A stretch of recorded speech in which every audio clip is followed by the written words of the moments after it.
Hello everyone, welcome to the channel Rankingpedia. आज हम food chemistry में जो हमने हमारी मॉड्यूल चल रही थी वाटर, उसी में ही प्रॉपर्टीज़ ऑफ वाटर हम ऑलरेडी डिस्कस कर चुके थे कुछ प्रॉपर्टीज़। और फर्दर जो भी हमारी लेफ्ट आउट प्रॉपर्टीज़ हैं, जो हमारी लेफ्ट प्रॉपर्टीज़ बची हुई हैं, वो हम आज की वीडियो में डिस्कस करने वाले हैं। अगर आपने अभी तक वो वाली वीडियो नहीं देखी है तो पहले आप जाकर वो वीडियो इसी चैनल पे हमारे रैंकिंगपीडिया पे आप देख सकते हैं और फिर आप वापस यहाँ आ जाएँ। तो स्टार्ट करते हैं। ऐसे हमने इंट्रोडक्शन ऑलरेडी दे चुके हैं प्रॉपर्टीज़ ऑफ वाटर का इन फूड में, जहाँ पर हमने वेरियस प्रॉपर्टीज़ पढ़ ली, ऑस्मोसिस, कोहेजन, एडिशन और पी। तो आप वो वीडियो देख के आना, ठीक है। तो जो आपकी नेक्स्ट प्रॉपर्टी है वो है आपकी एसिड बेस बैलेंस, ठीक है। एसिड बेस बैलेंस तो भाई बहुत होना ज़रूरी है। कुछ फूड एसिडिक होते हैं तो कुछ बेसिक होते हैं, कुछ न्यूट्रल्स होते हैं। तो उसी को देख के हम पढ़ने वाले हैं फूड केमिस्ट्री में कैसे कैसे होते हैं। Understanding the delicate balance of acid and base in the crucial in the world of food chemistry। तो फूड केमिस्ट्री में ये बहुत ही अंडरस्टैंड करना एसिड को, बेस को बहुत ही क्रूशल है। From the pH of our favorite beverages to the chemical reactions that occur during cooking, the interplay between hydrogen ions and the counterpart shapes the flavors, textures and even for the preservation of the food we consume। So acid base जो आपका है वो बहुत balance जो है वो बहुत ही crucial है हमारी फूड केमिस्ट्री में। चाहे वो आप बेवरेजेस ले लो या फिर आप कुक कर रहे हो फूड को, ये आपका जो होता है कि क्रूशल है फॉर वेरियस रीज़न में। मान लो आपको फ्लेवर्स हैं, प्रिजर्वेशन है, टेक्सचर है, सेफ्टी है, या फिर जो भी केमिकल रिएक्शंस हो रही हैं उसमें बहुत ही इंपॉर्टेंट प्रॉपर्टी है। In this comprehensive we will delve into the acid base balance, the significance and the practical application in the food industry। तो अब हम पढ़ेंगे एसिडिक बैलेंस में एसिडिक क्या है, न्यूट्रल क्या है, बेसिक क्या है और इसके एप्लीकेशंस क्या है हमारी फूड केमिस्ट्री में। Okay, so acidic, basic, neutral foods, classification and examples पढ़ने वाले हैं। एसिडिक फूड क्या है? एसिडिक फूड जो है have a pH below 7 and they are characterized by sour और अ टार्ट टेस्ट, ठीक है। तो आपका जो एसिडिक फूड जो फूड्स आपके जिनका pH जो होता है वो बिलो 7 होता है, वो आपके एसिडिक फूड्स होते हैं। एल्कलाइन फूड जो होते हैं वो pH जो अबव 7 से अबव pH होगा तो आपका एल्कलाइन फूड्स होंगे। और जो आपका pH 7 ही होगा तो वो आपका न्यूट्रल फूड्स होगा। न्यूट्रल फूड्स में जो आता है सबसे मेन एग्जाम्पल वाटर का आता है। Water as a neutral foods. Example देख लेते हैं एसिडिक फूड के एग्जाम्पल्स जो होते हैं आपके विनेगर्स हो गया, लेमन हो गया, tomatoes, fermented products like yogurt, sauerkraut. तो योगर्ट ये आपकी कौन सी हो गई है? Acidic food. This is your acidic food. अब आता है alkaline food. These food are associated with mildly sweet and savoury taste. बहुत ही माइल्ड स्वीट होता है, सेवरी टेस्ट होता है इनका, जिसमें कि आपका एग्जाम्पल ये है एवोगैड्रो। एवोकाडो आपका एग्जाम्पल है। Avocados, nuts and many types of sea foods. Neutral foods जो होते हैं consider the neutral point on the scale. अब मैं आपको बताती हूँ, उससे पहले आपको समझ आ रहा हो तो मैं आपको बता दें एक pH स्केल होता है जिसमें आपकी वैल्यूज़ होती हैं 14 तक। मैं आपको एक बार बता ही देती हूँ। ये आपका स्केल होगा, तो आपका ये 7 है, ठीक है, और ये 14 है। तो 7 will be the neutral one. 7 होगा आपका न्यूट्रल। तो जो भी बिलो 7 होगा वो आपका होगा एसिडिक, जो भी अबव 7 होगा वो आपका होगा बेसिक, और जो भी 7 होगा वो होगा आपका न्यूट्रल फूड्स। ओके, सो न्यूट्रल फूड्स के जो होते हैं water, pure fats, refined carbohydrates like white breads, pastas are the examples of neutral food। So this is neutral food and main जो भी example होगा आपका water है, that is a neutral food। Okay, अब applications of acid base balance in food formulation। क्या क्या applications होती हैं हमारी acid base balance में? सबसे पहले application है acidulants। Acidulants commonly used to adjust the pH of the food, adjust the pH of the food such as citric acid, acetic acid and lactic acid. So ये जो एसिडुलेंस होता है ये आपका एडजस्ट करता है पीएच को, फूड को। पीएच ना ज़्यादा एसिडिक हो जाए ना बेसिक हो जाए, ये एडजस्ट करके रखता है, एडजस्ट करता है पीएच को। सच एज सिट्रिक एसिड्स हो गए, एसिडिक एसिड्स हो गए, लैक्टिक एसिड्स हो गए। पहली बात ये आपके जो एसिड्स हैं ये सब आपके एसिड की कैटेगरी में आते हैं, ठीक है। Then is an alkalizing agent. नाम से देखो, एसिडुलेंट्स मीन्स एसिड्स होंगे, ठीक है ना, एडजस्ट करेंगे एसिड्स को। एल्कलाइजिंग मीन्स एल्कलाइन, एल्कलाइन क्या होता है आपका, बेस, एल्कलाइन इज बेस। सो ये इंग्रेडिएंट कौन कौन से होंगे, जो बेस होंगे, और बेस होगा तो क्या होगा आपका, बेस होगा तो आपका अबव 14 होगा, और एसिडेंट्स होगा तो आपका बिलो 7 होगा, सॉरी नॉट 14, एल्कलाइजिंग होगा तो आपका होगा अबव 7, 14 तो लास्ट ही है ना। Okay, then buffering system. उससे पहले बता देते हैं कि इंग्रेडिएंट जो होते हैं आपके, like baking soda, potassium carbonate, sodium hydroxide are use to increase the pH. ये आपके इंक्रीज यूज़ होते हैं किसके लिए, आपके इंक्रीज करने के लिए पीएच को। Okay, now buffering system. Buffer जो होता है ना, वो एसिड और बेस दोनों को मेंटेन करके रखता है, ना एसिडिक ना बेसिक, मेंटेन करेगा। तो complex blend of acid base that maintain a desired pH in the range in a food product. So food product में जो भी आपको मेंटेन कर रहा है, तो आप बफर डालोगे, आपको एसिडिटी बेसिसिटी को मेंटेन करना है, तो we add buffer in the solution. Now pH sensitive ingredient, कुछ पीएच सेंसिटिव इंग्रेडिएंट्स होते हैं आपके, जैसे कि प्रोटीन्स हो गया, विटामिन हो गया, जो कि अफेक्ट करते हैं पीएच को, है ना, अफेक्ट हो जाते हैं पीएच से। So certain food components like protein, vitamin are affected, ये आपके अफेक्ट हो जाते हैं पीएच से। मान लो आपका ज़्यादा एसिडिक हो गया या प्रोटीन हो गया, तो आपका ये लॉस होने का भी डर है, विटामिन लॉस हो जाते हैं, कुछ विटामिन लॉस हो जाते हैं, कुछ विटामिन मेंटेन रहते हैं। Must be considered in the formulation. So ये आपकी थी एसिड बेस की प्रॉपर्टी, जो आपने भी डिस्कस करी, जिसमें आपने एसिडिक बेस किस लिए होता है, आपका फ्लेवर्स के लिए हो गया, टेक्सचर के लिए हो गया, हेल्प करता है, प्रिजर्वेशन में भी हेल्प करता है। मान लो आप एसिडिक फूड है, उस हिसाब से बेसिसिटी है, उस हिसाब से आपको प्रिजर्व करना होगा, हमें उसी हिसाब से प्रिजर्वेशन टेक्निक उसकी डिज़ाइन करनी पड़ती है कि उसको कैसे डिज़ाइन करना है, उसको कैन में करना है, कैसे करना है। Now coming to the next property, that is hydrogen ion concentration, pH and its significance. अब आप यहाँ पर पीएच अच्छे से डिस्कस कर सकते हैं कि पीएच होता क्या है। अगर आपको पिछली स्लाइड में समझ नहीं आया तो अब और क्लियर हो जाएगा आपको कि पीएच है क्या, बहुत ही बेसिक है। पीएच और the potential of hydrogen, it is a measure of acidity और बेसिसिटी इन अ सोल्यूशन। मतलब पीएच जो है एक तो पोटेंशियल ऑफ हाइड्रोजन है, ठीक है, ये आपका मेजर करता है एसिडिटी है या बेसिसिटी है। हमने यही देखा, हमने प्रीवियस में क्या देखा, क्या वो एसिड है, क्या वो बेस है, क्या वो न्यूट्रल है, वहाँ हमने एग्जांपल देखे। एसिडिक है तो आपके लेमन हो गया, टार्ट्रिक एसिड वाले सारे हो गए, बेसिक है तो बेकिंग पाउडर वगैरह हो गया, न्यूट्रल है तो ब्रेड्स थी, वाटर है। It is a scale range from 0 to 14 with 7 representing a neutral state, whereas 7 indicate an acid, below 7 indicate acid, while the above 7 indicate basic or alkaline solution. I think अब आपको और clear हो गया होगा। मैं 7 के नीचे है तो एसिडिक है, ये देखो 0 14, ठीक है, 7 के नीचे है तो आपका एसिडिक है, अबव 7 है तो बेसिक है, और 7 ही है तो आपका बाई न्यूट्रल है, ठीक है। और न्यूट्रल आपको मतलब एसिड बेसिक को हम क्या बोलते हैं, alkaline solution. What we called it, alkaline solution we called, ठीक है। Now significance in the food, significance in the food. The pH of food is crucial as it affects the flavor, texture, stability and even safety. मैंने already बताया कि pH of the food जो है वो बहुत affect करता है आपका फ्लेवर्स को, टेक्सचर को, स्टेबिलिटी को, सेफ्टी को, प्रिजर्वेशन को भी करता है आपका, ठीक है।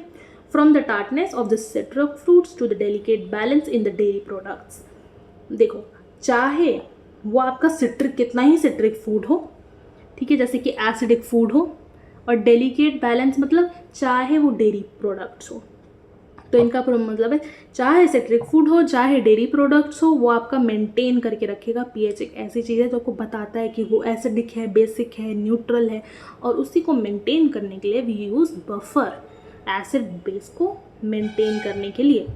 सो pH play a fundamental role in determine the chemical and the physical properties of the food. अब जो भी मैं आपको already discuss physical in chemical properties को डिटरमाइन करने में भी करता हूँ. क्या क्या होती है physical property, chemical property, flavour, texture, यही सब. हाइड्रोजन आयन कंसंट्रेशन, तो पीएच आपका मेजर ही, भाई पीएच मेजर ही क्या करता है, पीएच मेजर करता है हाइड्रोजन आयन कंसंट्रेशन को. pH meter, precise measurement of pH is typically done using pH meter और a pH test strips. तो मैं आपको बताती हूँ अलग अलग प्रोडक्ट्स से हम pH को देख सकते हैं. मान लो हम वाटर की बात कर रहे हैं, हम वाटर का pH चेक करेंगे.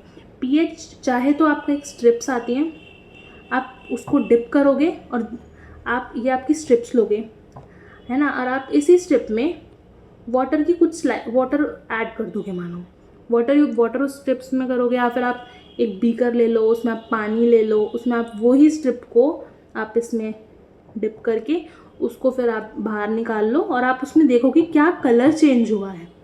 जो भी आपका कलर चेंज हुआ है वो आपको बताएगा कि उसका पीएच एसिडिक है, बेसिक है, न्यूट्रल है, क्या है. ठीक है. pH मीटर्स भी आते हैं, अभी मैं आपको और फर्दर बताऊंगी. Understanding the pH of food product is essential for quality control, recipe development, ensuring the compliance with regulatory guidelines. Okay, आप यहाँ ये वाली स्लाइड में देख पा रहे हो कि आपका pH है. यस, सो मैंने आपको बता दिया था 7 this is neutral, this is acidic, this is acidic till 6 and from 8 to 14 it's basic. ठीक है, इतना आपको मुझे लगता है आ गया है. तो 7 में जो होता है बैटरी एसिड, 1 में गैस्ट्रिक एसिड, 2 में लेमन एसिड, फिर एप्पल एसिड, फिर टोमेटो, फिर ब्लैक कॉफ़ी, फिर मिल्क अराउंड 6.7 कुछ होता है, 6 में लिखा है, फिर वाटर हो गया. ठीक है, तो आपका यहाँ से एसिडिटी आई. तो एसिडिटी कैसे इंक्रीज होगी उसका भी हमने यहाँ देखो दिखा रखा है आपको. ठीक है, मानो आप इधर वाली साइड से जा रहे हो तो आपकी एसिडिटी ऐसे इंक्रीज होगी. 0 सबसे ज़्यादा एसिडिक होगा, फिर गैस्ट्रिक एसिड होगा, फिर लेमन होगा, फिर एप्पल होगा, फिर टोमेटो होगा, फिर ब्लैक कॉफ़ी, फिर मिल्क होगा. बल्कि जब आप 7 से नीचे जाओगे तो यहाँ आपकी एसिडिटी ऐसे इंक्रीज होगी.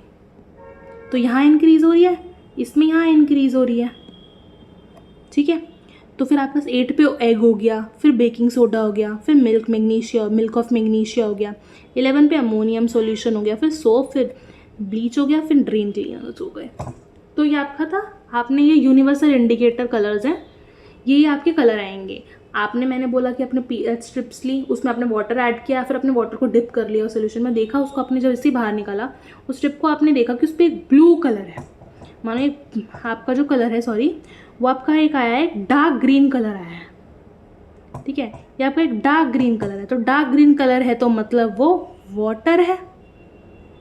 ठीक है ना, वो वाटर है. हमने पानी में डाला तो पता है हमें वाटर है, तो कौन सा कलर आएगा आपका, डार्क ग्रीन कलर होगा. पीएच जो स्ट्रिप होगी वो डार्क ग्रीन में चेंज हो जाएगी, जो भी स्ट्रिप होगी. ऐसे हो गया. एक और यूज़ होता है इसका, आप कोई भी सैम्पल है, पीएच मीटर्स आते हैं, आप उस सैम्पल्स में इलेक्ट्रोड्स होती हैं, आप दोनों इलेक्ट्रोड्स को उसमें करो, उसको प्रॉपरली आप उसको मिक्स कर लो और वो आपको डायरेक्टली आपको पीएच मीटर की जो डिवाइस है वो आपको स्क्रीन पे पीएच दिखा देगी और आप उसको कैलिब्रेट भी कर सकते हो रीडिंग को अपने अकॉर्डिंग. ठीक है, तो ये तो हो गया hydrogen ion concentration and pH के बारे में. Now factor affecting the pH in food system. क्या क्या फैक्टर्स हैं जो कि अफेक्ट करते हैं पीएच को इन फूड में. टेम्परेचर अफेक्ट करता है फैक्टर्स में, इंग्रेडिएंट इंट्रैक्शंस करता है, माइक्रोबियल एक्टिविटी करती है, प्रोसेसिंग मेथड्स करते हैं. तो सबसे पहले जो आपका फैक्टर है वो है आपका temperature. Change in temperature can affect the ionization of acid and base, altering the pH of the food system. माना आपका जो टेम्परेचर है वो चेंज हो गया तो वो आपका अफेक्ट करेगा आयनाइजेशंस को, आयनाइजेशन ऑफ एसिड और बेसिस के आयनाइजेशन को अफेक्ट करेगा और वो आपके पीएच को चेंज कर देगा. ठीक है, तो आयनाइजेशन में आपको मैं बताना चाहूँ, एसिड की आयनाइजेशन, जब भी एसिड डिज़ोल्व होगा इन पानी में, एसिड को आप डिज़ोल्व कर लो पानी में, जैसे आप एसिड को डिज़ोल्व करोगे पानी में, वो आपको डोनेट करेगा प्रोटॉन को. वो क्या करेगा, डोनेट करेगा प्रोटॉन को डोनेट करेगा H+ आयन को इनटू द सोल्यूशन में ही आपको H+ आयन दे देगा. वेयर एज आप बेसिक के लिए आयनाइजेशन देखोगे, जब भी आपका बेस डिज़ोल्व होगा, ये आपका बेस है, आपका बेस डिज़ोल्व होगा आपका पानी में. ठीक है, तो वो रिलीज़ कराएगा क्या, OH आयन्स कराएगा रिलीज़. तो कितना सिंपल है, एसिड जब आपका एसिड रिलीज़ होगा पानी में तो आपका वो H+ आयन रिलीज़ करेगा और यहाँ पर OH- आयन कराएगा। तो मतलब ये है कि जब भी आपका टेम्परेचर चेंज होगा तो वो आपका अफेक्ट करेगा आयनाइजेशन को, चाहे वो एसिड की हो या बेसिस की हो, जो कि आपके अफेक्ट कर देगा पीएच ऑफ द सिस्टम्स में। क्योंकि आप खुद सोचो, जो आपका स्केल, आपने पीएच मीटर का स्केल देखा है, यहाँ पर H+ आयन्स ही तो हो रहे हैं, यहाँ OH- हो रहे हैं बेसिक में, ठीक है। तो ये अफेक्ट करेगा। फिर होता है ingredient interaction, the addition of various ingredients such as salts हो गई, can influence the pH through complex chemical reaction. तो आपकी जो भी कॉम्प्लेक्स केमिकल रिएक्शंस होंगी उसकी वजह से, आपने सॉल्ट डाला तो जो आपको इफेक्ट कराएगा वो भी आपके पीएच को चेंज करा देगा, क्योंकि उसमें बहुत सारी केमिकल रिएक्शंस टेक प्लेस होंगी जो कि आपको पीएच को चेंज करा देंगी। Chemical reaction in the sense मतलब आपका मान लो एसिडिक हो रहा है कुछ, है ना, तो वो आपका OH आयन रिलीज करने लग गया मान लो केमिकल रिएक्शन में, तो वो बेसिक की तरफ जा रहा है ना, तो आपको ऑल्टर कर रहा है, तो एक तरह से एसिडिटी भी आपकी अफेक्ट हो रही है उससे। ठीक है। ऐसी microbial activity, microbial fermentation and microbial process can produce acid और base leading to the pH change. तो माइक्रोबियल में भी फर्मेंटेशन या मेटाबॉलिक प्रोसेस होगा तो वो आपके पीएच को चेंजेस कर देगा। OH+ की आयन की कंसंट्रेशन बढ़ा सकता है, या फिर आपकी क्या बोलते हैं H+ आयन की बढ़ जाए घट जाए, OH की बढ़ जाए घट जाए, कुछ भी हो सकता है, OH की बढ़ जाए घट जाए या फिर H+ के ऊपर नीचे हो जाए, तो आपका पीएच को चेंज कर देगा। Next is your processing method. PH of the food can be affected by heating, cooling, filtration. मतलब फिल्टर कर रहे हो कुछ चीज़, आप कूलिंग कर रहे हो, आप हीटिंग कर रहे हो, तो ये भी प्रोसेसिंग, ये जो मेथड्स हैं ये भी आपके पीएच को अफेक्ट कर देंगे। तो ये थे कुछ फैक्टर्स लाइक टेम्परेचर, सॉल्ट्स वगैरह ऐड कर दिया तो टेम्परेचर चेंज हो गया, तो माइक्रोबियल फर्मेंटेशन या माइक्रोबियल जो भी ग्रोथ हुई है उसकी वजह से टेम्परेचर चेंज, या फिर processing method like heating, cooling, fermentation, उसकी वजह से आपके पीएच में चेंजेस आ सकते हैं। मान लो तो वाटर एक्टिविटी भी इन्फ्लुएंस करती है, वाटर एक्टिविटी भी कम हुई तो भी आपका, एक तरह से देखा जाए तो भी आपका पीएच अफेक्ट हो सकता है। Okay, importance of pH in food processing and preservation. मैं आपको बता रही थी अभी तक कि आपका पीएच किस में होता है, फ्लेवर्स में, टेक्सचर में, प्रोसेसिंग में, प्रिजर्वेशंस में, सब में हेल्पफुल होता है। आप देखेंगे इंपॉर्टेंस क्या है पीएच की, तो वही सब आ जाएगा। मैंने बोला कि जो मैंने आपको बताया था टेक्सचर, फ्लेवर, वही सब। तो फूड सेफ्टी बताया था previous time, texture and appearance importance है। एंजाइम की एक्टिविटी उसमें भी इंपॉर्टेंट है पीएच। फूड सेफ्टी में कैसे है, maintaining the proper pH is crucial for ensuring the microbial safety of the food products as it can inhibit the growth of harmful pathogens। तो आप मेंटेन करके रखोगे पीएच को तो आपको वो आपका माइक्रोबियल जो भी आपका ग्रोथ है, microbiological safety of the food product है, आप उसको इंश्योर कर पाओगे।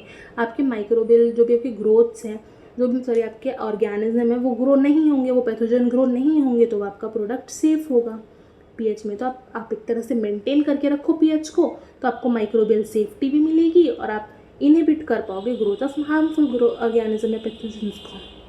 Next is your texture and appearance. PH influence the texture, colour, appearance of food affecting it's overall quality and consumer acceptance. जब आपका प्रोसेसिंग और प्रिजर्वेशन में प्रोसेस कर रहे हो आप फूड को, फिर उसको प्रिजर्व भी कर रहे हो, उसमें क्यों इंपॉर्टेंट है पीएच? भाई वो इन्फ्लुएंस करते हैं आपका कैसा टेक्सचर है उसका, प्रोडक्ट या फूड का जो आपका कलर कैसा है, अपीयरेंस कैसी है उसकी, ओवरऑल क्वालिटी जो आप कर रहे हो वो आपका मतलब एक तरह से कंज्यूमर एक्सेप्ट करेगा उसको, तो उस पर सारा इंपॉर्टेंस ही है। हाँ, कंज्यूमर का एक्सेप्टेंस भी होना चाहिए। भाई कंज्यूमर एक्सेप्ट करेगा, वो कैसे एक्सेप्टेंस करेगा उसकी, जब वो देखेगा कि क्वालिटी अच्छी है, कलर अच्छा है, टेक्सचर अच्छा है, अपीयरेंस अच्छा है, तो वो एक्सेप्ट करेगा, डेफिनेटली एक्सेप्ट करेगा। Otherwise consumer has right to not accept the accept the food और the packed food. Now enzyme activity, भाई very important. Enzyme activity play a crucial role in the activity and stability of enzyme used in food processing. अब आपको क्या लगता है, food बनाते हो, जो भी फूड प्रिजर्व करे जाते हैं, प्रोसेस करे जाते हैं, उसमें एंजाइम नहीं ऐड होती? एंजाइम डेफिनेटली उसमें ऐड होती हैं। आप चीज़ प्रोड्यूस कर लो, आपको इतनी सारी एंजाइम यूज़ होंगी, आपको वो करनी पड़ेगी यूज़, है ना। आप जूसेस यूज़ कर लो तो आप उसमें भी पेक्टिनेज वगैरह यूज़ करते हो, आप मिल्क करो, प्रोटीन्स होता है, तो ये बहुत सारी एंजाइम्स होती हैं जो कि यूज्ड होती हैं, जो कि आपके पीएच को मेंटेन करके रखती हैं और फूड क्वालिटी को भी इम्पैक्ट वेरियस करता है। ठीक है, तो क्या बोला है इसने, pH crucial role in the activity stability of enzyme use in food processing which impact various food qualities. Now buffer and their role in maintaining the pH. तो what are buffers? तो मैंने आपको पहले ही बता दिया, बफर वो होते हैं जो कि मेंटेन करते हैं पीएच को, इतना शॉर्ट में बताया। चलो अब पढ़ते हैं। Buffer are the solution that resist changes in the pH. ठीक है, तो ये सोल्यूशन है, एक सोल्यूशन होता है बफर जो कि रेजिस्ट करता है कि चेंजेस इन द पीएच, क्या चेंजेस हैं इन द पीएच में। When small amount of acid और बेसिस आर एडेड, ठीक है, आप मान लो आप एसिड ऐड कर रहे हो कुछ क्वांटिटी में, बेस ऐड कर रहे हो कुछ क्वांटिटी में, तो वो रेजिस्ट करके रहता है चेंजेस को, वो मेंटेन करके रखता है चेंजेस को, एसिडिक और बेसिस में प्रॉपर मेंटेन रहे जिससे कि ऊपर नीचे ना हो और ओवरऑल सोल्यूशन आपका सही रहे। They are essential in maintaining the delicate balance of acidic base. ये याद रखो, बैलेंस बना के रखता है, वो मेंटेन करके बैलेंस बना के रखता है आपको acidity and basicity in the food system में। फूड है उसमें बैलेंस बनाया, मेंटेन किया, एसिडिटी को मतलब H+ आयंस को, मतलब बेसिसिटी मतलब OH- आयंस को मेंटेन रखा और फूड सिस्टम प्रॉपर रहा, कुछ खराब नहीं हुआ। अब देखते हैं मैकेनिज्म ऑफ बफर। बफर काम कैसे करता है। Buffer work by providing a reserve of hydrogen और hydroxide ion that can neutralize added acid and base respectively. मतलब जो आपका बफर है वो प्रोवाइडिंग करता है एक हाइड्रोजन आयन और OH- आयन को, जो कि न्यूट्रलाइज करके रखते हैं एसिड एंड बेसिस को। तो हम बोलते हैं ना एसिड बेस बैलेंस कैसे हो रहा है, तो मैं आपको ऑलरेडी एक्सप्लेन कर चुकी हूँ। H+ आयन OH- आयन के ही सब खेल उसी की वजह से हो रहा है कि देखो एक तरह से रिजर्व रख रहा है H+ आयन्स को और हाइड्रोजन आयन को, जो कि आपको न्यूट्रलाइज करके रख रहा है उस सॉल्यूशन को। ठीक है, सॉल्यूशन है उसमें H+ भी सही से है, OH भी, उसको जो भी उसमें है ऊपर नीचे नहीं होना, जितना है, सॉरी ये नेगेटिव होगा, जितना है उतना ही है। ठीक है, this help to keep the pH of the solution relate, और जो कि ये स्टेबल बना के रख रहा है, उस सोल्यूशन को स्टेबल बना के रखेगा। Okay, now importance in food. Buffer की क्या क्या इंपॉर्टेंस है फूड में। Buffer play a crucial role in food processing, preservation and recipe formation. ये तो हमें पता ही है कि आपका एक तरह से बहुत ही बड़ा रोल प्ले करता है। भैया फूड प्रोसेसिंग कर रहे हो तब बफर रोल प्ले करेगा, आप कुछ भी प्रिजर्व कर रहे हो तो बफर का रोल है ही, वरना तो फूड ही ख़राब हो जाएगा ना, ज़्यादा एसिडिटी हो जाएगी, ज़्यादा बेसिडिटी हो जाएगी, H+ आयन की कंसनट्रेशन अचानक से इंक्रीज़ हो गई टेम्परेचर की वजह से। कैसे इंक्रीज़ हुई, टेम्परेचर की वजह से। मैं आपको दिखा देती हूँ कैसे इंक्रीज़ हुई। मान लो टेम्परेचर ऊपर नीचे हो गया, यस टेम्परेचर ऊपर नीचे हो गया। मान लो आपने इंग्रेडिएंट की इंट्रैक्शन मतलब सॉल्ट ज़्यादा हो गया, मानो कि ग्रोथ ऑफ माइक्रो ऑर्गेनिज्म हो गई, या फिर कोई आपकी हीटिंग या कूलिंग या फिल्ट्रेशन में दिक्कत हो गई, तो उसकी वजह से जो भी आपको ऊपर नीचे हुआ है उसको ये मेंटेन करके रखेगा। They help maintain the desired pH, जो भी आपका पीएच है उसको मेंटेन करके रखेगा। इंश्योर करेगा the consistent flavour, texture and stability of the food product, और इंश्योर करेगा आपका फ्लेवर, टेक्सचर और stability of the food products की।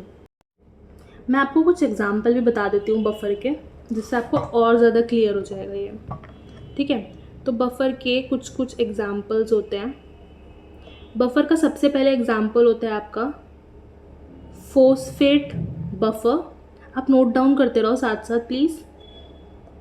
फॉस्फेट बफर, फिर होगा आपका सिट्रेट बफर,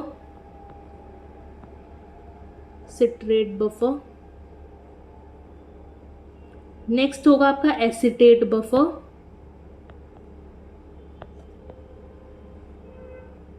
आप साथ साथ नोट डाउन करते रहो तो अच्छा होगा। आप यहीं पे पढ़ लोगे, आपको पूरा क्लियर हो जाएगा आपके एग्ज़ाम के लिए, आपके कॉम्पिटिटिव एग्ज़ाम के लिए पूरी तैयारी हो जाएगी। पर आप एक एक वर्ड अच्छे से सुनो, पीपीटीज़ को अच्छे से रीड करो। आप पीपीटी रीड्स करने के बाद आप कंटेंट देखो, आप अच्छे से बुक्स को भी प्रेफर करो। मैं आपको समझा रही हूँ, बहुत अच्छी बात है, पर आप बुक को प्रेफर करोगे तो आपको और ज़्यादा अच्छा क्लियर हो जाएगा। आपका अच्छे ग्रेड और भी चाहिए तो यहाँ आपको पूरा क्लियर हो ही जाएगा। आप एक बार रीडिंग भी करोगे अपनी बुक से, आप जहाँ से भी पढ़ते हो आप उसको रीड भी करोगे तो और भी अच्छे से क्लियर हो जाएगा। वैसे मोस्टली मैंने सारे टॉपिक्स कवर कर दिए हैं। वाटर का बस एक ही आपकी इक्वेशन बची हुई है, वो आपकी नेक्स्ट वीडियोज़ में आपको मिल जाएगी। आपको रैंकिंग पीडीएफ को इसलिए सब्सक्राइब करके रखना, मैं आपको वेडनेसडे तक आपको वीडियो आ जाएगी। तो प्लीज़ आप सब्सक्राइब कर लेना, फिर वाटर ख़त्म हो जाएगा। एक इक्वेशन बची और वो बहुत इंपॉर्टेंट इक्वेशन है फॉर द CFSO एग्ज़ाम के लिए। तो please make sure you subscribe the channel और नोटिफिकेशन को भी ऑन कर लीजिएगा, ठीक है। तो मैं आपको 4 एग्जाम्पल बताया। फोस्फेट बफर हो गया, सिट्रेट बफर हो गया, एसीटेट बफर हो गया, लैक्टेज बफर हो गया, ठीक है। फोस्फेट बफर मैं आपको बोलती रहती हूँ, फोस्फेट बफर किस में होगा आपका, ज़्यादातर आपका मीट और डेयरी प्रोडक्ट्स में होता है। फोस्फेट बफर जो होगा आपका मीट में हो जाएगा, डेयरी प्रोडक्ट्स में हो जाएगा। सिट्रेट बफर जो होता है आपका एक तरह से बिवरेजेस में बोल सकते हो, बिवरेजेस में, डेयरी प्रोडक्ट्स में, बिवरेजेस में, डेयरी प्रोडक्ट्स में हो गया। एसीटेट भी आपका ज़्यादातर इसमें हो जाता है, पिकल्ड प्रोडक्ट्स में भी हो जाता है, आपके अचार वगैरह होता है उसमें हो जाता है। लैक्टेज आपका जो होता है मीट प्रोसेसिंग में, बेकरी में तो भाई बहुत है, बेकरी में, मीट प्रोसेसिंग में। एक और होता है बाइकार्बोनेट बफर, वो आपका बेक्ड फूड में होता है, ठीक है। फ्रीक्वेंटली आपका जो यूज होता है वो भी बहुत फ्रीक्वेंटली यूज होता है आपने, और आपने कई बार सुना होगा, ये बेकरी प्रोडक्ट्स में भी सुना होगा बाइकार्बोनेट बफर। ये तो भाई इतना ज़्यादा फ्रीक्वेंटली हो जाता है बेकरी प्रोडक्ट्स में, आप इतना केक्स वगैरह खाते हो उसमें आपका बाइकार्बोनेट बफर यूज़ होता है, तभी तो उसका बिल्कुल आपको देखा मेंटेन करके रखता है आपका pH को, और वो एक तरह से लीवनिंग एजेंट की तरह काम करता है। किसकी तरह काम करता है आपका, एक लीवनिंग एजेंट की तरह काम करता है। हमने क्या क्या पढ़ा है इसमें, हमने पढ़ा कि बफर क्या है, रोल क्या है इन मेंटेनिंग द pH। तो आज मुझे लगता है आपको समझ आ गया होगा। बफर वो है जो कि आपका ऊपर नीचे आपका pH, एसिड ऊपर हो गया, बेस नीचे ज़्यादा हो रहा है, कुछ भी मेंटेन हो रहा है तो मेंटेन करने वो बफर ही है जो उसको मेंटेन कर रहा है और उस प्रोडक्ट को आपको सही मिल रहा है। आप बेकरी प्रोडक्ट्स में जाते हो, है ना, तो आपको वहाँ बाइकार्बोनेट बफर हो गया, वो उसमें ऐड करते हैं जिससे कि वो लीवनिंग एजेंट की तरह काम करता है और आपकी केक्स को बिल्कुल अच्छी तरह देखा होगा फ्लफी कितने होते हैं और वो बिल्कुल मेंटेन रहता है, वो ख़राब नहीं होते हैं जल्दी, ठीक है। तो किसकी वजह से, बफर की वजह से, क्योंकि वो एसिडिटी और बेसिडिटी उस केक में या फिर उस मफिन में, है ना, वो आपका मेंटेन करके रखा है, ब्रेड्स में वो मेंटेन्ड है, तो वो है आपका बफर, ठीक है। और आपके कुछ हमने फैक्टर्स पढ़े इन द pH में, हाइड्रोजन आयन पढ़ी, हमने pH स्केल को देखा, आपका pH स्केल है यहाँ पर, एसिडिटी, बेसिडिटी और न्यूट्रल हमने पढ़े, एप्लीकेशंस पढ़ी एसिडिटी एंड बेसिसिटी की, acidity, basicity and neutral foods क्या होते हैं और कौन कौन से उसके एग्जाम्पल्स होते हैं, ये भी हमने करा। एसिड कर लिया, H+ आयन कंसनट्रेशन कर लिया, ठीक है, इसमें फैक्टर्स देख लिए, फिर बफर देख लिया, लास्ट प्रॉपर्टीज़। सो यहीं पे आपकी सारी प्रॉपर्टीज़ फिनिश हो जाती हैं, ठीक है। बस आपका वाटर में आपका ऑलमोस्ट ख़त्म हो गया, बस एक इक्वेशन बची हुई है, वो मैं आपको आपकी फर्दर अपकमिंग वीडियोज़ में मैं आपको मिल जाएगी चैनल पे। उसके लिए आप चैनल को सब्सक्राइब करके रखना और बेल नोटिफिकेशन को और ऑन कर देना, ठीक है। आपको वीडियो अच्छा लगा हो तो आप वीडियो को लाइक कर दो, शेयर कर दो और सब्सक्राइब भी कर दो। फॉर टू द रैंकिंग पीडिया को आप सब्सक्राइब कर दो, और ऐसी अपकमिंग वीडियोस के लिए स्टे ट्यून्ड। आप इंस्टाग्राम पे भी फॉलो कर सकते हैं रैंकिंग पीडिया को, टेलीग्राम पे भी फॉलो कर लो, स्टडी मटेरियल्स वगैरह आपको वहाँ प्रोवाइड हो जाएगा।